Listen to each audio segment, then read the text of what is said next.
ఆ 2 బస్సులు custom clearance చేసి నేనే డైరెక్ట్గా క్రూజ్లో పంపిస్తా. No problem. All set. Good to go for sale. మన ఇంట్లో వాళ్ళని మనం ఇంకెప్పటికీ చూడలేం. బ్రతికున్నంత కాలం నరకమే.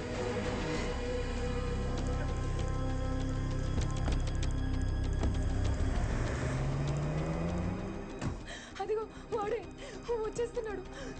ఇంజెక్షన్ ఇస్తాడు.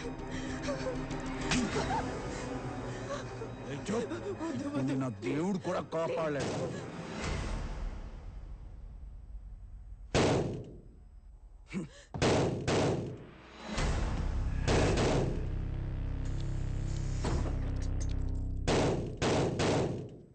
जाके देख.